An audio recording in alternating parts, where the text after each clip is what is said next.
JEE main ఫలితాల్లో ముగ్గురు తెలంగాణ విద్యార్థులతో 100% తో తెలంగాణ ఫస్ట్ నారాయణదే. Hi hello welcome to Suman TV.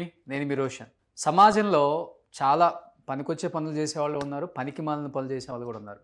ఇద్దరికి సెలబ్రిటీ ట్యాగే. ఎందుకంటే సెలబ్రిటీ ట్యాగ్ పెట్టడం వల్ల వీళ్ళకేం ఒరుగుతుందో పక్కన పెడితే ఒరగాల్సిన వాళ్ళకి బాగానే ఒరుగుతుంది. అసలు సెలబ్రిటీ అంటే ఏంటి? 10 మందికి సహాయం చేసేవాడిని సెలబ్రిటీ అంటారు. లేకపోతే 10 మందిలో వాళ్ళ బాధలు తెలుసుకునేవాడు సెలబ్రిటీ. ఇలా 10 మందిని ముంచేవాడు సెలబ్రిటీ కాదు. అది ఏ విషయమైనా పర్వాలేదు. మొన్నటికి మొన్న మంగ్లీ ఇష్యూ కావచ్చు, ఈరోజు అశురెడ్డి కావచ్చు, లేకపోతే రేపు ఇంకొకరు కావచ్చు. నిన్న నేను వెళ్ళాల్సింది పలుకుతండాకు సంబంధించిన చాలామంది గిరిజన యువకులు కావచ్చు, అంటే చిన్న పెద్ద తేడా ఏం లేదు. ప్రతి ఒక్కరు స్వచ్ఛందంగా బయటకు వచ్చి ఏదైతే అది అయిందని చెప్పేసి మేము ఇంత ఇచ్చాం అని చెప్పేసి చెప్తుంటే చాలా బాధ అనిపించింది. అది జరుగుతున్న క్రమంలోనే ఇంకొక అతను సూసైడ్ చేసుకొని చనిపోయాడు. అతను కూడా బాధితుడే. ఈ విషయాన్ని ఫస్ట్ నుంచి కూడా నేను ఎందుకు ఇంత పెద్ద ఎత్తున జనంలో తీసుకొచ్చాను అంటే కొంతైనా మార్పు రాకపోతుందా సొసైటీలో, ఇచ్చేవాడు కూడా ఆగిపోతాడన్న ఒక చిన్న ఉద్దేశంతో మాత్రమే నేను ఈ ఇష్యూని పర్సనల్గా తీసుకున్నాను. ఎందుకంటే నాకు చాలా బాధ అనిపించింది. ఫస్ట్ డే ఈ విక్టిమ్స్ మన ఛానల్కి వచ్చి మాట్లాడినప్పుడు వాళ్ళు కనీసం ఫుడ్ తినడానికి డబ్బులు లేవు వాళ్ళ దగ్గర. అంటే లక్షలు ఎందుకు ఇచ్చారురా బాబు? అన్ని లక్షలు ఇచ్చిన వాళ్ళు కనీసం జోబులో 10 రూపాయలు కూడా పెట్టుకోలేకపోయారు అంటే ఆశతో ఇచ్చాం. ఎంత ఆశ అంటే వాళ్ళకి 10 రూపాయలు ఇంట్రెస్ట్ రేటు, లేకపోతే ల్యాండ్లు ఇస్తాము. ఒక సెలబ్రిటీ పేరు చెప్పారు. నిజంగా సెలబ్రిటీలకు ఫస్ట్ థ్యాంక్స్ చెప్పుకోవాలి. చాలామంది పెద్ద వాళ్ళు ఇంతకుముందు రియల్ ఎస్టేటు లేకపోతే కూల్ డ్రింక్స్ ఇలాంటి యాడ్లు చేసే వాళ్ళు కూడా ఇప్పుడు చేయట్లేదు.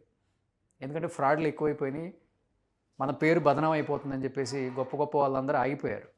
నిన్న పలుకుతండాలో ఒక 20-30 ఛానల్స్ ఆ బాలాజీ నాయక్ ఇల్లు మొత్తం ధ్వంసం చేసి ఉన్న ఇల్లుని కూడా మన పత్రికా విలేకరులు మీడియా వాళ్ళు కూడా వెళ్ళి మొత్తం షూట్ చేసుకొని వచ్చారు. అలానే రమావత్ మధు ఏదైతే మంగ్లీ ఫోటో దిగిందో ఆ ఇంటి కన్స్ట్రక్షన్ జరిగే దగ్గర కూడా మన వాళ్ళు వెళ్ళి చూపించడం జరిగింది. మొత్తం తాండా వాళ్ళే పాపం. అసలుకి వాళ్ళ వేదన ఏంటంటే ఆమె పేరు చెప్పగానే ఇచ్చేసామండి. వాళ్ళ తమ్ముడు శివ చౌహాన్ కూడా వచ్చి డబ్బులు తీసుకెళ్ళాడు కొంతమంది దగ్గర అని. బెంగళూరుకి సంబంధించిన ఒక మినిస్టర్ మనవడు కూడా ఆడియో కాల్ మనం చూసాం. ఇది 100 కోట్ల, 150 కోట్ల, 500 కోట్ల, 1000 కోట్ల, అసలు ఎంత దూరం వెళ్ళిపోతుందో అర్థం కావట్లేదు. అంటే కొంతమంది కామెంట్స్ చేస్తున్నారు అసలు తాండా వాళ్ళకి ఇన్ని డబ్బులు ఎక్కడి నుంచి వచ్చినాయి అని. వాళ్ళు ఏ బిజినెస్లు చేయరు. సంపాదించి కూడబెట్టిందంతా తీసుకొచ్చి ఇచ్చేశారు. బలైపోయారు. ఈరోజు వాళ్ళ జీవితాలు బలైపోతున్నాయి, ముందు ప్రాణాలు కోల్పోతున్నారు. అసలు ఈ ఇష్యూని ఫస్ట్ బయటికి తీసుకొచ్చింది తిరుమలేష్ అని ఒక వ్యక్తి. తర్వాత తిరుమలేష్తో పాటు మన అడ్వకేట్ సుబ్బారావు కూడా బయటికి తీసుకొచ్చారు. అండ్ గిరిజన జేఏసీకి అధ్యక్షుడైన చాలా చిన్నపిల్లోడు ఆ అబ్బాయి కూడా. చాలామంది నాయకులు ప్రశంసించారు అతని, అశోక్ రాథోడ్ అని. చాలా చిన్నపిల్లోడు. నిజంగా అతనికి హ్యాట్సప్ చెప్పొచ్చు. వీళ్ళందరికీ ధైర్యం చెప్పి మనం కేసులు పెడదాం, మీరు రండి బయటికి. ఇప్పుడు కూడా బయటికి రాకపోతే చాలా కష్టం. అంటే తాండా వాళ్ళకి ఒక భయం, కేసులు పెడితే కోర్టులోకి వెళ్ళిపోతాయి. ఆ కోర్టులో ఎప్పుడు జస్టిస్ వస్తుందో తెలియదు, రావాల్సిన డబ్బులు అసలే రావని చెప్పేసి ఒక భయంతో వాళ్ళు కేసులు పెట్టలే ఇన్ని రోజులు. కానీ ఈరోజు ఏమైంది, చివరికి అదే కోర్టుకి వెళ్ళింది. మొత్తం సిఐడి కూడా ఆయా వ్యక్తులకు సంబంధించిన ప్రాపర్టీస్ని కూడా సీజ్ చేశారు. రీసెంట్గా అభిషేక్ నాయక్కి సంబంధించిన వెహికల్ కూడా సీజ్ చేశారు అండ్ ప్రాపర్టీ సీజ్ చేశారు అని ఒక ఇంటర్వ్యూలో చెప్పడం జరిగింది. నేను అభిషేక్ నాయక్తో కూడా మాట్లాడటం జరిగింది. ఇలా ఎంతోమంది ఈరోజు బాలాజీ నాయక్ కనిపించట్లా, రమావత్ మధుని ఆల్రెడీ అరెస్ట్ చేశారు. బయటకు కనిపిస్తుంది మనకు ఒక 3-4. మంగ్లీ కావచ్చు, మంగ్లీ తమ్ముడు శివ చౌహాన్ కావచ్చు, లేకపోతే అభిషేక్ నాయక్ కావచ్చు, వీళ్ళే కనపడుతున్నారు. కానీ వీళ్ళు ఇప్పటికీ ఈ విక్టిమ్స్కి సంబంధించిన ఈ సొల్యూషన్కి ఎవరు కూడా ఏంటి అనేది కూడా చెప్పట్లే. మాకు సంబంధం లేదు అని కొట్టుకుంటున్నారు అందరూ. అసలు ముందు తాండాలలో ప్రజల పరిస్థితి ఏంటి, అక్కడ ఎందుకు చనిపోతున్నారు, అసలు ఎంతెంత ఇచ్చారు, ఎవరు వెళ్ళలేదు, కొంతమంది వెళ్ళారు. అండ్ ఈ ఇష్యూ మీద తర్వాత మళ్ళీ సంపత్ కావచ్చు, ఐఎంఐ రాథోడ్ కావచ్చు, వాళ్ళు ఏదో ఫైట్ చేస్తుంటే వాళ్ళు కూడా థ్రెటనింగ్ కాల్స్ అనమాట. అండ్ అశోక్ రాథోడ్ కావచ్చు, ఇంతమంది ఫైట్ చేస్తున్నారు. వీళ్ళందరూ ఫైట్ చేస్తుంది వాళ్ళకి ఏదో వచ్చేస్తుందని కాదు. అసలు వాళ్ళు ఏదో తీసుకోవడానికి కూడా అక్కడ ఏం లేదు, ఇంకా తినడానికి లేదు వాళ్ళకి, బస్సుల్లో ఛార్జీలకు కూడా లేవు. అది వాళ్ళ పరిస్థితి. తాండాలలో పరిస్థితి ఏంటో అశోక్ నిన్న చనిపోయిన ఆ వ్యక్తి దగ్గరే దహనం అంతా అయిపోయిన దాకా ఉన్నారు. కాబట్టి ఇంకా ఎంతమంది ఇలా బాధితులు ఉన్నారు, వాళ్ళ పరిస్థితి ఏంటి, హైదరాబాద్ రాని వాళ్ళ పరిస్థితి ఏంటో అశోక్తో మాట్లాడదాం. అశోక్ ఏంటి అసలు నిన్న ఒక్కసారిగా ఈ ఇష్యూ జరుగుతున్నప్పుడే ఒక ఫ్యామిలీ చనిపోయారు. అతను కూడా బాధితుడే. అవును. అతను ఎన్ని లక్షలు ఇచ్చారు, ఎందుకు అంత నిర్ణయం తీసుకున్నాడు అతను? ఈ ఇష్యూ జరుగుతుండగానే ఒక చిన్న బాబు సంపత్ ఎత్తుకొని ప్రెస్ మీట్ ముందు మాట్లాడుతుంటే కూడా చాలా బాధ అనిపించింది. అవును. ఏంటి అసలు వాళ్ళ ఫ్యామిలీని కలిశారు, మీరు ఉన్నారు కాబట్టి ఏం చెప్పారు? పాల్తీ రమేష్ పాల్తీ తండ అది నాగార్జున సాగర్ నియోజకవర్గానికి వస్తుంది. ఆయన కూడా బాలాజీ నాయక్ బాధితుడు. కొంత డబ్బులు బాలాజీ నాయక్ ఇచ్చిండు, కొంత డబ్బులు మధుకి ఇచ్చారు. అతను ఎట్లా ఇచ్చిండంటే ఆయన అంత కోటీశ్వరుడు అయితే కాదు. ఆయన ఇల్లు చూస్తే ఒక గూడారం, తర్వాత ఆయన చిన్న చిన్న ఇల్లులు ఉన్నాయి. కానీ ఆయన ఎట్లా చేశానంటే ఇప్పుడు ఆయన పక్కన ఉన్నటువంటి ఇప్పుడు 10 రూపాయలు ఇస్తే నీకు 10 లక్షలు ఇస్తే 3 రూపాయలు మిత్తి, అదే 20 లక్షలు ఇస్తే 5 రూపాయలు మిత్తి, అదే 1 కోటి రూపాయలు ఇస్తే నీకు 15 రూపాయలు మిత్తి అని చెప్పేసి వాళ్ళు ఏం చేస్తారంటే వీళ్ళు టీమ్గా తయారు చేసుకున్నారు. టీమ్గా తయారు చేసుకున్నప్పుడు ఈ రమేష్ అని చేసిన వ్యక్తి ఏం చేసిందంటే పక్కన ఉన్నటువంటి ఫ్రెండ్స్ కావచ్చు, రిలేటివ్స్ కావచ్చు, వాళ్ళ దగ్గరికి వెళ్ళి అందరి దగ్గరికి వెళ్ళి డబ్బులు వసూలు చేసి ఈ బాలాజీకి మధుకి డబ్బులు ఇచ్చిండు. టార్గెట్ ఎవరు? తాండాలలో ఉన్న బంజారా వాళ్ళే. ఇప్పుడు చుట్టాలు ఇచ్చారు. ఇప్పుడు చుట్టాలు డైరెక్ట్ పోయి నన్ను అడగలేరు కదా, నిన్ను నమ్మినాం, నువ్వు ఇవ్వు, నాకు మధుతోనే అవసరం, మాకు మంగ్లీతోనేమో అవసరం, నాకు బాలాజీతోనేమో అవసరం, నేను నీకు ఇచ్చినాం, నువ్వు మాకు ప్రామిసరీ నోట్ రాసి ఇచ్చినావు, అది సంతోషమే. నా పిల్లలకి పెళ్ళిళ్ళు చేపియాలి, నా పిల్లల ఫీజు కట్టియాలి, నా పిల్లల పుస్తకం ఇచ్చిన, నా ఇంటి మీద లోన్ తీసి ఇచ్చిన, నాకు లోన్ వాడు వచ్చి రోజు ఇంటి మీద తాళం వేస్తున్నాడు అని చెప్పేసి ఈ విధంగా హరాస్మెంట్ చేస్తున్నాడు. 2 రోజుల క్రితం తన సొంత తమ్ముడు పెళ్లి కూడా అయింది. బిఫోర్ 2 days ఈ రమేష్ వాళ్ళ తమ్ముని పెళ్లి కూడా అయ్యింది ఒక 2 days ముందు. ఆ పెళ్లిలో చాలా పెద్ద గొడవ జరిగిందంట. జరిగినప్పుడు ఇక పెద్దోళ్ళంతా చుట్టాలు వచ్చిన వాళ్ళు, పెళ్లికి వచ్చిన వాళ్ళు అందరూ సంజాయించారు. అలా అంతా నడుస్తుంది కదా కేసు అని చెప్పి ఇక కొంత పెళ్లి రోజులు కాబట్టి కొంత సైలెంట్ అయ్యారు. తర్వాత 2 days తర్వాత ఇక ఈ బాలాజీ అనే వ్యక్తి నీకు రిజిస్ట్రేషన్ చేపిస్తే దానికి నాకు 1,90,000 రూపాయలు పంపియండి. కానీ వీళ్ళు ఇంతమంది డబ్బులు ఇన్ని లక్షలు ఇచ్చారు కదా. అవును. కనీసం వీళ్ళు ఇచ్చిన డబ్బులతో జూబ్లీ హిల్స్ లో కట్టుకుంటున్నట్టు ఇల్లు కట్టుకున్నారు తాండాలలో. అవును. తాండాలలో మీరు చెప్పినట్లుగానే చిన్న చిన్న గుడారాలు ఉంటాయి. అవును. లేకపోతే రేకుల షెడ్లు, పాత పూరిల్లు, అవును, పెంకుటిల్లు అలా అంతే. ఉంటాయి. కానీ వీళ్ళు ఇంత జూబ్లీ హిల్స్ లాంటి లగ్జరీ హౌస్లు కట్టినప్పుడు వీళ్ళకి డౌట్ రాలేదా తాండా వాళ్ళకి, మేము ఇచ్చే డబ్బులతో వీళ్ళు లైఫ్ ఎంజాయ్ చేస్తున్నారు అనుకుంటా అని ఒక చిన్న డౌట్ వచ్చినప్పటికీ ఇప్పుడు ఏజెంట్లుగా ఉన్నారు. ఇప్పుడు బాధితుల కంటే ఏజెంట్లు ఒక 500-600 మంది ఏజెంట్లు ఉంటారు. 500-600 మంది ఏజెంట్లు ఉంటారు, ఎల్ఐసి ఏజెంట్లు లాగా. 500-600 మంది ఏజెంట్లు ఉన్నప్పుడు బాధితులు ఎంతమంది ఉంటారు? అయ్యో, ఇలా పని ఏంటి? మార్నింగ్ లేవగానే బైక్ మీద వెళ్ళిపోవటం, ఊళ్ళోకి వెళ్ళి కలెక్ట్ చేసుకొని రావడం. అది అంత అవసరం లేదండి. బైక్ మీద వెళ్ళి కలెక్ట్ చేయడానికి అంత టైం కూడా వీళ్ళు తీసుకోరు. వీళ్ళు ఏం చేశారంటే 2018-19లో ఈ రమావత్ బాలాజీ అనే వ్యక్తి ఒక 3 లక్షలు తీసుకొని ఒక పక్కన దోస్తు దగ్గరనో చుట్టం దగ్గర 3 లక్షలు తీసుకున్నాడు. ఈ 3 లక్షలు కాస్త 1వ తారీఖు నీకు ఇంట్రెస్ట్ ఇస్తా, 3 రూపాయలు 5 నెలలు 6 నెలలు ఇచ్చి నమ్మించారు. 5-6 నెలలు. అది కూడా ఎట్లా ఇచ్చేటోడు, 1వ తారీఖు ఇచ్చే వ్యక్తి 30వ తారీఖు ఇస్తాడు. అబ్బా బామా, నువ్వు ఇచ్చే డబ్బులు కొని నాకు మంచిగా బిజినెస్ నడుస్తుంది, ఇంకో 5 లక్షలు ఉంటే చూడు మామ అంటాడు. అది చైన్ స్టార్ట్ అయిపోయింది. ఇక అట్లా ఒక 1 year డబ్బులు ఇచ్చారు. అట్లా డబ్బులు ఇచ్చే కొద్దీ క్లయింట్స్ పెరుగుతున్నారు, సిస్టమ్ ఎక్కువైపోయారు. క్లయింట్స్ ఎంతమంది ఉన్నారు మొత్తం బాధితులు? సుమారు నల్గొండ జిల్లా మొత్తం తండాలో బాధితులే. ఎంతమంది ఉండొచ్చు? సుమారు 1000కి పైగా ఉంటారు. 1000 పైగా? 1000కి పైగా ఉంటారు. ఓకే. ఇది సుమారు ఒక 1500 నుంచి 2000 కోట్ల పైన. ఇది 1500 నుంచి 2000 కోట్లు. ఎక్కడి నుంచి వచ్చింది వీళ్ళకి ఇన్ని డబ్బులు? చూడండి, ఇప్పుడు ఎవరు ఒక 10 కోట్లు అయితే డైరెక్ట్ ఇవ్వలేదు. ఇప్పుడు నాకు ఆశ ఉంది, నేను 15 రూపాయలు మిత్తి వస్తుంది. ఏజెంట్ కూడా ఏం చేసిండంటే ఈ అన్ని డబ్బులు తీసుకొచ్చి 20 రూపాయలు 30 రూపాయలు ఇంట్రెస్ట్ అన్నారు. బాలాజీ 5 రూపాయల నుంచి 10 రూపాయలు 15 రూపాయలకి ఇచ్చిండు. ఈ మధుగాడు ఏం చేసిండంటే 5 రూపాయల నుంచి 30 రూపాయల వరకు ఇచ్చిండు. ఒక 2-3 నెలలు ఇచ్చిర్రు. వీళ్ళు ఇచ్చి కథం చేతులు ఎత్తిరు. ఇప్పుడు ఈ మంగ్లీ తమ్ముడు పాత్ర ఏంటి? ఎప్పుడన్నా వచ్చాడా తాండాలకి? వచ్చారని తండాలు ప్రజలే చెప్తారు కదా. చెప్తున్నారా వెళ్ళినప్పుడు?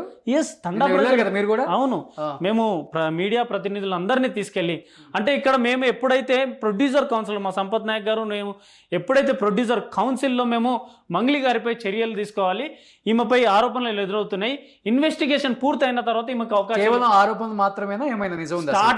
స్టార్టింగ్ లో మేము చెప్పడం జరిగింది. ఆ తర్వాత 2 రోజుల తర్వాత మేము పూర్తి సాక్ష్యాలు బయటికి తీసుకొస్తాం, దీంట్లో మంగ్లీ గారి పాత్రను ప్రూవ్ చేస్తామని చెప్పేసి మేము అదే రోజు ఆ ప్రొడ్యూసర్ కౌన్సిల్లో చెప్పాం. మేము 2 days తర్వాత అన్ని ప్రూఫ్స్ తెచ్చాం. మేము ఏదైతే ఈ శివచౌహాన్ ఏదైతే ఉందో గోకులానంద, మాదేమో కొండమల్లేపల్లి అండి, మా శివచౌహాన్ ఏమో అనంతపూర్. కొండమల్లేపల్లికి 500 కిలోమీటర్లు ఉంటుంది. ఏం రిలేషన్ ఉంది? దగ్గర చుట్టం అయితే కాదు, దగ్గర బంధువు అయితే కాదు. అయితే మంగ్లీ గారు చెప్పేసి వచ్చేసేందో అభిమాని అని చెప్పేశాను. మరి ఇదే అభిమాని శివచౌహాన్ ఎందుకు వచ్చిండు ఆఫీస్కి? అని చెప్తేనేమో మీడియా నన్ను టార్గెట్ చేస్తున్నారు. మాలాంటి వాళ్ళు మాట్లాడితే గిరిజన నాయకులు గిరిజన బిడ్డలను తొక్కుతున్నారు అంటున్నారు. మరి ప్రజా సంఘాలు మాట్లాడితే నన్ను టార్గెట్ చేస్తున్నారు. మరి ఈ పేద ప్రజలు చనిపోతున్నారు, వీళ్ళ గురించి మాట్లాడాలి, వీళ్ళు ఆశపడ్డారు, రూపాయి వస్తుంది అనుకున్నారు, పిల్లల పుస్తలు అమ్మిరు, ఇచ్చిరు, మునిగిరు. ఈ 2019 నేను చాలాసార్లు వాళ్ళని హెచ్చరించిన. చనిపోయిన అతను ఎంత ఇచ్చారు? 40 లక్షలు ఇచ్చిండు. నిన్న చనిపోయిన అతను ఎస్. ఏం అమ్మేసి ఇచ్చాడు? వాళ్ళ భూమి అమ్మిచ్చిండు మొత్తం. ఎస్. అదే ఈ 2 సంవత్సరాల్లో భూముల రేట్లు ఎంత పెరిగిందో మీకు చూస్తున్నాం కదండి. ఆ భూమి అమ్మిరు 40 లక్షలు ఇచ్చిండు. ఇప్పుడు ఆ ప్రెజర్ పెరిగింది, ఇంకో 40 లక్షలు పక్కన వాళ్ళ దగ్గర వసూలు చేసుకొని వచ్చిండు. నేను రిజిస్ట్రేషన్ చేపిస్తానని 1,90,000 అప్పటికి కొట్టించుకున్నాడు బాలాజీ. తర్వాత ఫోన్ లేపడం లేదు. ఆ బాధితులంతా మళ్ళీ టార్చర్. ఏం చేయాలంటే హార్ట్ స్ట్రోక్ వచ్చింది. హార్ట్ స్ట్రోక్ వచ్చింది. ఎంత ఉంటుంది ఏజ్ అతనికి? చాలా చిన్న ఏజ్ అండి, 32 ఇయర్స్ 34 ఇయర్స్ అంతే. చిన్న బాబుని మీడియా ముందు పెట్టారు. వాళ్ళ కొడుకు, వాళ్ళ ఆవిడ, వాళ్ళ వైఫ్, వాళ్ళ అమ్మ అయితే ఒక 90 ఇయర్స్ ఏజ్. అక్కడ కూర్చొని ఏడుస్తుంది. మాకు కన్నీళ్ళు తప్ప మాకు ఏమీ లేదు అక్కడ. నేను ఒకటి గుర్తుపెడుతు, నేను మీ ద్వారా సుమన్ టీవీ ద్వారా నేను చెప్పదలుచుకున్నా రోషన్ గారు. ఈ సంవత్సరం అంటే ఈరోజు మనం మాట్లాడుతున్నాం, ఈ సంవత్సరం 31 డిసెంబర్ వరకల్లా ఒక 400 నుంచి 500 మంది ప్రాణాలు పోతాయి. కేవలం హార్ట్ స్ట్రోక్ కావచ్చు, ఏదైనా కావచ్చు అంట. మేము నిన్న మీడియా అందరం తీసుకెళ్ళి అసలు ఏంటిదని మాట్లాడితే మా ముందే ఒక ముసలావిడ గడ్డి మందు తీసుకొని తాగుతుంది. మేము అప్పటికప్పుడు చూసినాం కాబట్టి పడేసినాం, కానీ ఇంకో ప్రాణం అక్కడే పోయేది. వాళ్ళ కడుపుకు అన్నం లేదు, కంటికి నిద్ర లేదు, వాళ్ళ పిల్లలకు చదువులు లేవు, వాళ్ళ పక్కన కొట్లాడుకొని వస్తున్నారు వాళ్ళు. ఇప్పుడు ఆ ఇల్లంతా మొత్తం ధ్వంసం చేసి నిప్పు పెట్టారు అనుకుంటా. నిప్పు పెట్టారు. ఇప్పుడు 9వ ప్రాణం ఇది. 9 మంది చచ్చిపోయారు. 9 మంది చచ్చిపోయారు. దీనికంటే ముందు సర్పంచ్ చచ్చిపోయాడు. ఒక సర్పంచే. దీనికంటే ముందు ఉస్మానియా యూనివర్సిటీలో పీజీ చేస్తున్నటువంటి రాంబాబు నాయక్ చనిపోయాడు. 40 లక్షలు అతను కూడా ఇచ్చిండు, అతను కూడా చనిపోయాడు. అక్కడ చాలామంది చనిపోయారు. సర్పంచ్లు చచ్చిపోయారు, మంచి యాక్టివిస్టులు చనిపోయారు, అందరు చనిపోయారు. ఆశపడ్డారు, ఏజెంట్లకు ఉన్నారు, ఏజెంట్లను ఒత్తిడి చేస్తున్నారు, ఇచ్చేశారు, చనిపోయారు. అయితే నేనెందుకు ఈ కేసు ఎందుకు బయటకు పడ్డిందంటే, ముఖ్యంగా ఈ తిరుమలేష్ గౌడ్ కానీ వీళ్ళు అనంతపూర్ నుంచి, కర్నూలు నుంచి, వీళ్ళకి నేను నిజంగా థ్యాంక్స్ చెప్పాలి. ఎందుకంటే ఈ ఇష్యూ కేవలం అక్కడి వరకే పరిమితం చేస్తున్నారు. దీని పుట్టుక ఇక్కడ కేవలం అనంతపూర్లో పుట్టలేదు. ఈ సమస్య జిల్లాలో పుట్టింది. నల్గొండ జిల్లాలో పియపల్లి మండల్ వదిబట్ల గ్రామంలో పుట్టింది. 2 తెలుగు రాష్ట్రాలకు పాకిందిలే. ఇప్పుడు తెలుగు రాష్ట్రాలు 2 తెలుగు రాష్ట్రాలు బాధితులు ఉన్నారు. పటాన్చెరులో ఉన్నారు. జైరాబాద్ లో మీకు ఇంకోటి నిమిషం చెప్తాను. ఈ ఇష్యూ జరుగుతున్నప్పుడు జైరాబాద్ లో ఒక ల్యాండ్ ఉండే వీళ్ళకి, అక్కడ కూడా బాధితులు ఉండే. ఒక దగ్గర మిత్రుడు ఆ ల్యాండ్ ఒక 10 కోట్లకు పోతే 3 కోట్లకు అమ్మి అక్కడ డబ్బులు ఇచ్చారు. నా గురించి నా పేరు ఎక్కడ చెప్పొద్దని చెప్పేసి అక్కడ న్యూస్. ఇప్పుడు ఉన్న ప్రాపర్టీస్ ఎవరి పేరు మీద బినామీగా వెళ్ళిపోయినాయి? మరి ఇప్పుడు ఏ బినామీ అని చెప్పగలుగుతాం మనం? ఇప్పుడు 2 పేర్లు మీ జిల్లాలో వినిపిస్తాయి కదా. 100% మీరు అన్నట్లుగా 1000 కోట్లు 1500 కోట్లు అంటే ఇది పెద్ద వాళ్ళు వెనక ఉండి ఉంటారు కొంచెం. ఇప్పుడు వీళ్ళు ఎక్కడన్నా అరెస్ట్ అయ్యారు అనుకో, వీళ్ళ దగ్గర ఒక అమిత్ పటేల్ అని మీకు ఒక ఫోటో వచ్చింది. శివ చౌహాన్, తర్వాత అమిత్ పటేల్, అభిషేక్, తర్వాత ఇక్కడ సైడ్ భరత్ చౌహాన్. అభిషేక్ నా రోల్ ఏం లేదు అసలుకి. 100 గేమ్ ఆడేదే వాడు. వీళ్ళ నాన్న ఉద్యోగం ఎంత, వీళ్ళ నాన్న జీతం ఎంత, వీళ్ళ ఆస్తి ఎంత, ఏ ఫార్చునర్ కార్లో దిగుతున్నాడు, ఎంత సాయం చేస్తున్నాడు అన్ని సీజ్ చేశారని నాకు ఫోటో కూడా పెట్టాడు అతను పాపం. మధుకి మంగ్లీని పరిచయం చేసిందే ఈయన, ఈ దొరబాబు. ఎవరికి? మధుకి మంగ్లీని పరిచయం చేపించిందే అభిషేక్. ఎస్. నాకు సంబంధం లేదు, బర్త్డే పార్టీకి మధుకు తీస్తే వెళ్ళాను నేను. తప్పించుకోవడానికి చేస్తున్నాడు. ఇప్పుడు ఏ సంబంధం లేదు, 4 లక్షలు పెట్టి నువ్వు బర్త్డే పార్టీకి నెక్లెస్ తీసుకున్నావు అన్నాడు. మన డ్రైవర్ రమేష్ చెప్తున్నాడు కదా, 45 లక్షలు నాకు బర్త్డే ఖర్చు అయిందని చెప్పేసి నాకు మదే చెప్పిందని చెప్తున్నాడు. ఎవరు చేశారు బర్త్డే పార్టీ? మధు చేసిండు, మంగ్లీ గారి బర్త్డే. ఏం సంబంధం లేదు. అభిమాని బర్త్డే పార్టీకి వచ్చే అంత పెద్ద అభిమాని అండ మంగ్లీ గారు. మంగ్లీ గారు అంటే నాకు చాలా గౌరవం. ఓ గిరిజన బిడ్డ తండాలకు వెళ్ళొచ్చి అంత స్థాయికి వెళ్ళింది. తండా బిడ్డలు నిన్ను కడుపులో పెట్టుకుంటే, నువ్వు గుండెల్లో పెట్టుకుంటే నువ్వు కడుపులో కొట్టినావు. ఈరోజు ఆ తండా ప్రజలు సస్తున్నారు. నువ్వు బంజారా బిడ్డవే కదా? ఎస్, నేను బంజారా బిడ్డనే. ఇది ఎక్కడ? నల్గొండ జిల్లా. నాది నల్గొండ జిల్లా, నేరేడుగు మండల్. నా పక్కనే పియపల్లి మండల్, నా పక్కనే గుడిపల్లి మండల్. ఈ రోజు గుడిపల్లి పోలీస్ స్టేషన్ లో. మీ విలేజ్ లో ఎంతమంది ఉన్నారు? ఇప్పుడు నా విలేజ్ లో ఇప్పుడు చాలా మంది ఏమున్నారంటే, ఇప్పుడు కొంతమంది ఇప్పుడు దీంట్లో 50% ఎంప్లాయీస్ ఉన్నారు, డిపార్ట్మెంట్లో ఉన్నారు, పోలీసులో ఉన్నారు, ఎస్ఐ నుంచి సిఐ నుంచి డిఎస్పీ వరకు ఉన్నారు దీంట్లో. మరి ఎందుకని వాళ్ళు దీన్ని ఇంత స్లోగా మూవ్ చేస్తున్నారు? బయటికి వస్తే బయటికి రానక్కర్లేదు కదా, కేసుని ముందు ఫాస్ట్గా మూవ్ చేయొచ్చు కదా. ఇప్పుడు ఏమని చెప్పగలుగుతారు వాళ్ళు? మీరు చదువుకున్నారు, మీరు 100 కేసులు చేసిర్రు, ఇప్పుడు దీన్ని వాళ్ళ పేర్లు చెప్పి దీన్ని ఫాస్ట్గా మూవ్ చేసుకోవాల్సిన అవసరం లేదు. అవును, కేసును ఫాస్ట్గా మూవ్ చేయొచ్చు. ఇంతమంది బాధితులు ఇబ్బంది పడుతున్నారు, దాంట్లో మేమని చెప్పుకునే వాళ్ళు చెప్పుకోలేరులే. అవును. ఎందుకంటే నాకే బొచ్చడు మెయిల్స్ సీఎంఓ ఆఫీస్ నుంచి వచ్చినాయి, మేము కూడా ఇచ్చాము సార్ అని చెప్పుకుంటే మా పరుగు పోతుందని. వీళ్ళ సోప్ టాప్ మామూలుగా ఉండదన్న. వీళ్ళ సోప్ టాప్ చూస్తే ఎవడన్నా కరిగిపోవాల్సిందే అక్కడ. ఆ విధంగా వీళ్ళ సోప్ టాప్ ఉంటుంది. మంగ్లీ గారు మొన్న స్టేట్మెంట్, అసలు మంగ్లీ గారిని ఆరోపణలు ఎందుకు వస్తున్నాయి, నన్ను ఎందుకు బదనాం చేస్తున్నాయి, నేను అడిగే ప్రశ్నలకు సమాధానం చెప్పండి, దానికి నేను సొల్యూషన్ ఇస్తా. బిఎల్ఆర్ గారి పుట్టినరోజు మిర్యాలగూడలో ఉంది. మిర్యాలగూడ నుంచి హైదరాబాద్ రావాలంటే Vijayawada highway, clean highway, neat highway, national highway. తర్వాత మిర్యాలగూడ నుంచి వదిబట్ల రావాలంటే 70 కిలోమీటర్స్ అండి. 70 కిలోమీటర్స్. ఏ టైంకి వచ్చింది? 12 గంటల రాత్రికి వచ్చిందా అన్నది. 12 గంటల రాత్రికి వచ్చినప్పుడు సింగిల్ రోడ్, తండాలకు రోడ్లు ఉండవు సరిగా. మా తండా ప్రజలు ఏమంటున్నారు తెలుసా? మా తండాలో కార్యక్రమం ఉంటే మా సర్పంచ్ పిలవాలి, లేకపోతే మా తండాలో నాయక్ డావ్ కారోబార్ వ్యవస్థ ఉంటుంది. ఏ పంచాయతీ జరిగినా అక్కడ జరగాల్సిందే. అయితే వీళ్ళు ముగ్గురు పిలవలేదు, మా సర్పంచ్ పిలవలేదు. సరే పోని, మా తండాలో దసరా పండుగ జరగలేదు కదా, నిన్నెవడు పిలిపించిండు? మా తండాలో భవానీ పండుగ జరగలేదు కదా, నిన్నెవడు పిలిపించిండు? మా గృహప్రవేశం అయితే ఏం కాలేదు కదా, నిన్నెవడు పిలిపించిండు? ఈ మధ్యకాలంలో మహిళల పైన దాడులు జరుగుతుంది. నువ్వు గొప్ప సింగర్ కదా, నీ అభిమాని గుడ్డిగా నమ్మించి నీకు ఏమైనా చేస్తే నా తండ బద్నామం వచ్చేదా? సరే ఒక్కసారి అంటే వచ్చినావు, మళ్ళోసారి వచ్చి మా చెల్లెకి మధుకి ఇస్తున్నా, మధు మంచోడేనా, ఇయ్యొచ్చా అని అడిగినవంట. అడిగిందట. తండా ప్రజలు చెప్తున్నారు కదా, నిన్న తాండా వాళ్ళే చెప్తా. నిన్న మీడియా అంతా వెళ్ళిన తాండా అదే కదా, అదే మధు ఇల్లు కట్టారు.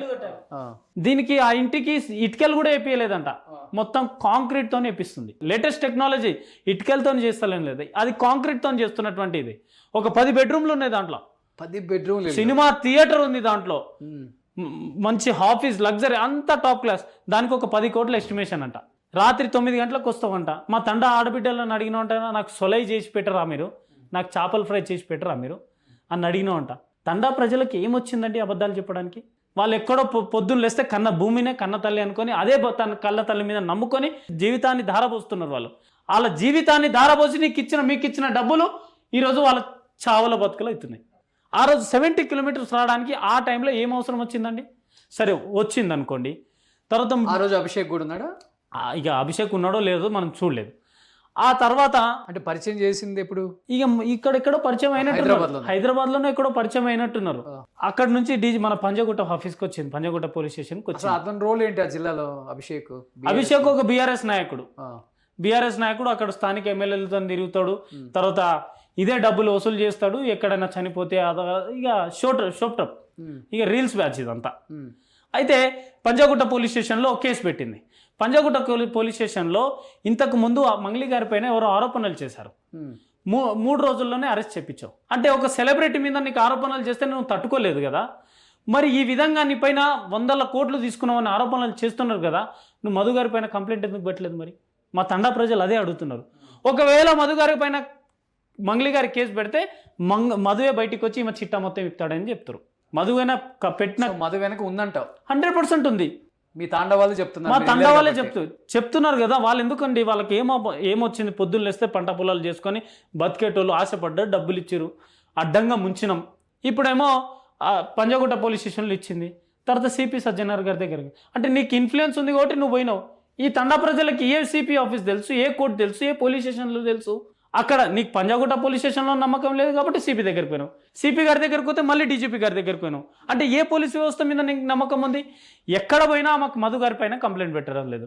మీరు ఒకటి గమనించాలి, ఇక్కడ టీవీలో ఈ మధు అనే ఫస్ట్ డే వచ్చాడు, ఇచ్చిన తర్వాత ఆమె కంప్లైంట్ రాస్తూ ఏం చెప్పిందంటే, ఇంటర్వ్యూలో మధు ఇంటర్వ్యూ జరిగినప్పుడు నాకు మా మంగ్లీకి సంబంధం లేదని చెప్పేసి ఇంటర్వ్యూ ఇచ్చాడు, కాబట్టి నాకు మధుకు సంబంధం. అది ఇన్వెస్టిగేషన్ అయిపోయినట్టేనా? అరే నీ పైన ఆరోపణలు వస్తున్నాయి, గిరిజన బిడ్డలకు కడుపు కొట్టడం అంటున్నావు, నీ మధు గారి పైన కంప్లైంట్ చేయమని చెప్తున్నాం. నువ్వు అక్కడ చేయవు. అక్కడికి వచ్చినాక నాకు మధుకి నా తమ్మునికి ఫ్రెండ్షిప్ ఉందేమో అంటే ఇక్కడేమో లేదు, ఆ మధ్యలో ఫ్రెండ్షిప్ క్రియేట్ అయిందా? అప్పటికే ఊరికి 4-5 సార్లు వచ్చింది మీ తాండాకి. 4-5 సార్లు వచ్చినాయి. వచ్చిన తర్వాత ఇక్కడ ఫ్రెండ్షిప్ లేదన్నది, ఫ్రెండ్షిప్ అన్నది. తర్వాత ఏమో రీసెంట్గా మనం రమేష్ని తీసుకొచ్చాం, ఎవరైతే ఈ మధు అసిస్టెంట్ క్యాషర్ తీసుకొస్తే ఆన వీడియో బయటికి పెట్టగానే ఇన్స్టాగ్రామ్లో ఒక పోస్ట్ పెట్టింది. మైక్రో ఫైనాన్స్ బాధితులు అన్యాయం అయిపోయారు, ఆ బాధితులకు నేను అండగా ఉంటా అని చెప్పారు. మరి నేను మంగ్లీ గారిని ఇదే రిక్వెస్ట్ చేస్తున్నా, నిన్న బాధితుడు చనిపోయాడు, ఎందుకో నీకు కనిపించలేదా? మరి ఆ బాధితుడికి అండగా ఉండు కదా. ఇంకో 100 మంది చనిపోయే ప్రమాదం ఉంది. నీ పేరు మీద చనిపోతున్నారు, మీరు ఎవరు చావకండి, మీ వెనకాల నేనున్నా, మీరు ఎక్కడికి పిలిస్తే నేను అక్కడికి వస్తా, నేను ఈ డబ్బులతో సమాధానం లేదు, నేను తీసుకోలేదు, నా పేరు చెప్పి ఎవరైనా తీసుకోవచ్చు అని చెప్పేసి చెప్పమని చెప్పండి. అర్థమవుతుంది బ్రదర్ మీ ఆవేదన. నేను వెళ్ళొచ్చారు కాబట్టి క్లియర్గా ఆ విలేజ్ మీద దాడే చేశారని చెప్పుకోవచ్చు. అవును, దోచుకునే దాడి చేశారు. సో ఆ దాడిని తిప్పికొడదామని వీళ్ళందరూ వెళ్ళారు అక్కడికి. సంపత్ కావచ్చు, మీడియా వాళ్ళు కావచ్చు, అంటే మెయిన్ స్ట్రీమ్ కాకపోయినా కొంతమంది ఇలాంటి విషయాలని వెలికి తీయాలి, వాళ్ళకి న్యాయం జరిగేలా చూడాలని చెప్పేసి చాలామంది వెళ్ళటం, అక్కడన్న ప్రతిదీ కూడా వాళ్ళు షూట్ చేయటం కూడా మనం చూసాం. చాలా బాధ అనిపించింది. అది జరుగుతున్న క్రమంలో ఒక అతను చనిపోవటం. ఎనీహౌ బ్రదర్, అర్థమవుతుంది మీ ఆవేదన. డెఫినెట్గా తాండాలలో మీరు తిరిగారు, చూశారు ఇష్యూస్. ఆయన చెప్తున్నారు నిన్న ఇప్పటికి 9 మంది మాత్రమే సూసైడ్ చేసుకున్నారు, 100ల్లో సూసైడ్ చేసుకునే అవకాశాలు కూడా ఉన్నాయి. తొందరగా ఇది బయటికి రాకపోతే, వాళ్ళ డబ్బులు వాళ్ళకి చేరకపోతే, ఎందుకంటే వాళ్ళు వాటి మీద ఆధారపడి బతుకుతున్నారు. వస్తాయి డెఫినెట్గా. సో చట్టాలు ఉన్నాయి, చట్టాల మీద మాకు నమ్మకం ఉంది. మీడియా ముందుకు కూడా వచ్చింది, వాళ్ళు కూడా చాలా స్ట్రాంగ్గా మా వైపు నిలబడి మాట్లాడుతుంది. మీడియా కూడా విక్టిమ్స్ వైపు. రాకపోతుందా ఇవాళ కాకపోతే రేపు, రేపు కాకపోతే ఎల్లుండైనా మాకు న్యాయం జరుగుతుందన్న హోప్తో బతుకుతున్నారు. కాబట్టి కొంచెం దీన్ని స్పీడప్ చేసి డెఫినెట్గా విక్టిమ్స్ అందరికీ న్యాయం జరిగేలా చేయాలని, ఇంకా సూసైడ్లు జరగకుండా ఆపాలని చేసుకునే వాళ్ళు కూడా ఒక్కసారి ఆలోచించండి. డెఫినెట్గా మీకు న్యాయం జరుగుతుంది. దానివల్ల మీ లైఫ్లు పాడు చేసుకోవద్దు, మీరు సూసైడ్లు చేసుకోవద్దు. సో చట్టం డెఫినెట్గా తన పని తాను చేసుకుంటూ పోతుంది. ఈలోపు కొంచెం ఓపిక పట్టి ఉండాలని మనస్ఫూర్తిగా కోరుకుంటున్నాను. సో మధు చెప్పు. అయితే నేను మీ ద్వారా ఒక నా రిక్వెస్ట్, డిపార్ట్మెంట్ కూడా నా రిక్వెస్ట్, పేద ప్రజల ప్రాణాల కంటే గొప్ప ఏవి కావు. అంతే. నా రిక్వెస్ట్ ఏంటంటే దీనికి ఒక టైం లిమిట్ పెట్టండి. సిఐడిలో స్లో అయితే సిబిసిఐడికి ట్రాన్స్ఫర్ చేయండి, అక్కడ కూడా స్లో అయితే సిబిఐకి ట్రాన్స్ఫర్ చేయండి. ఎందుకంటే పేద ప్రజలు చనిపోయే ప్రమాదం ఉంది. మేము కొన్ని ఆధారాలు కూడా పెట్టాం. అమిత్ పటేల్ అని చెప్పేసినటువంటి వ్యక్తి అందరు సెంట్రల్ మినిస్టర్స్తోని, అందరు ముఖ్యమంత్రులతోని, అందరితో ఫోటోలు దిగి ఆయన ఎక్కడ అరెస్ట్ అయితే అక్కడ పోయి వీళ్ళని రెస్క్యూ చేసుకుంటాడు. అలాగే బైనాన్స్ అని ఒక అకౌంట్, అంటే దీనికి ఎక్కడ బ్రాంచ్ లేదండి, దీనికి ఎక్కడ బ్రాంచ్ లేదు. బైనాన్స్ అకౌంట్లో బినామీల పేర్లతో 400 నుంచి 500 కోట్ల వరకు ఉన్నాయనే సమాచారం ఉంది. కంపెనీసా? బైనాన్స్ అని ఒక దుబాయ్ కంపెనీ, ఇది బ్యాంక్ లాంటిదే అంట. దాంట్లో ఏం చేస్తారంటే బినామీలతోని పేరు క్రియేట్ చేసుకుని దాంట్లో అమౌంట్ పెడతారు, అది వేరే అకౌంట్ ట్రాన్స్ఫర్. దానికి ఇక అడ్రస్ ప్రూఫ్ ఉండదు, దానికి ఒక బ్రాంచ్ కూడా లేదు. అయితే ఈ బైనాన్స్ కంపెనీలో ఎక్కడ డబ్బులు ఉన్నాయి, వాళ్ళ కుటుంబ సభ్యుల మీద ఆస్తులు ఉన్నాయి, జైరాబాద్లో 100 ఎకరాల ల్యాండ్ ఉంది, సిమెంట్ ఫ్యాక్టరీ ఉంది, ఇవన్నీ సీజ్ చేయండి. ఇక్కడ ఉన్నటువంటి కర్ణాటకలో ఒక మాజీ మంత్రి మనోడు ఫోన్ చేశాడు, స్వయంగా నాకే ఫోన్ చేశాడు. అంటే వారు ఒక్కటే మాట అంటారు, మా ఇంటికి వచ్చినప్పుడు, మా ఆఫీస్కి వచ్చినప్పుడు డిఫెండర్ కారు ముందల 2 ఫార్చునర్లు, ఒక స్కార్పియో కార్లు తీసుకొని, 2 గన్మెన్లను తీసుకొని, ఒక డైరీ పట్టుకొని, శైలజ చౌహాన్, తర్వాత ఈ శివ చౌహాన్, తర్వాత ఈ మన మధు, వీళ్ళందరూ వస్తుంటే నేను నమ్మిన, నా ఇంటి పక్కన నా వెంచర్ పక్కనే ఒక 30 కోట్లు పెట్టి 6 ఎకరాలు తీసుకున్నారు, దాన్ని చూసి నేను నమ్మి నేను 80 లక్షలు వాళ్ళకి ఇచ్చా అని చెప్పేసి వాళ్ళు కూడా గుడ్డిగా నమ్మారు. సో ఈ విధంగా ఉన్నది. అందుకే నేనేమంటున్నా అంటే పేద ప్రజల ప్రాణాల కంటే గొప్పవి ఏవి కావు. వాళ్ళ ప్రాణాలు కాపాడాలంటే గవర్నమెంట్ చాలా సీరియస్గా తీసుకోవాలి. ఎవరో కేంద్ర మంత్రులు ఇన్ఫ్లుయెన్స్ చేస్తున్నారని దానికి లొంగకుండా పేద ప్రజల ప్రాణాలు కాపాడండి. తప్పు చేశారో, ఒప్పు చేశారో, ఆశపడ్డారో, ఏదో ఒకటి చేశారు. ఇప్పుడు సమాజంలో రిలేషన్ చాలా గొప్పది. నమ్మో, ఆశపడో, ఇచ్చినాం. దానికి ఒక ఫేర్ ఇన్వెస్టిగేషన్ చేయండి. నేను మంగ్లీ గారికి కూడా ఈ సుమన్ టీవీ ద్వారా నేను రిక్వెస్ట్ చేస్తున్నా, నీ పైన నిందలు మోస్తున్నావు కదా, నేను ఫైనల్గా ఒకటే అంటున్నా, మంగ్లీ గారు ఎంతో ఇష్టపడి వాళ్ళ ఊర్లో హనుమంతుని గుడి కట్టించింది. నీ పాత్ర లేదంటున్నావు కదా, నువ్వు కట్టించినటువంటి ఆ హనుమంతుని మీద ప్రమాణం వేసి ఈ పేద ప్రజలకు, ఈ బాధితులకు నేను అండగా ఉంటా అని చెప్పేసి నిన్న చనిపోయినటువంటి వ్యక్తిని పరామర్శించడానికి వెళ్ళు, ప్రమాణం చేసి ఈ కేసుని సిబిఐకి హ్యాండ్ ఓవర్ చేయవు, పుణ్యం కట్టుకున్న దానివి అవుతావు. అర్థమవుతుంది బ్రదర్. డెఫినెట్గా మీరు వెళ్ళొచ్చారు కాబట్టి మీ ఆవేదన అర్థమవుతుంది. డెఫినెట్గా అందరం కూడా కోరుకుంటుంది విక్టిమ్స్కి న్యాయం జరగాలని. సో ఎంత ఫాస్ట్గా కుదిరితే అంత ఫాస్ట్గా వాళ్ళకి న్యాయం జరిగేలా చూడాలని అన్ని డిపార్ట్మెంట్స్ని మనస్ఫూర్తిగా కోరుకుంటున్నాను. Thank you brother. Thank you so నా రిక్వెస్ట్, మీరు కూడా ఒకసారి తండాలకు వస్తే ఇంకా Definitely. జెన్యూనిటీ తెలుస్తుందని నా రిక్వెస్ట్. డెఫినెట్గా పేద ప్రజలు బాధితుల తరపున మీరు రావాలి, ఎందుకంటే మీరు వస్తే ఒక ప్రాణం బతుకుతుందేమో అని ఆశ. Thank you.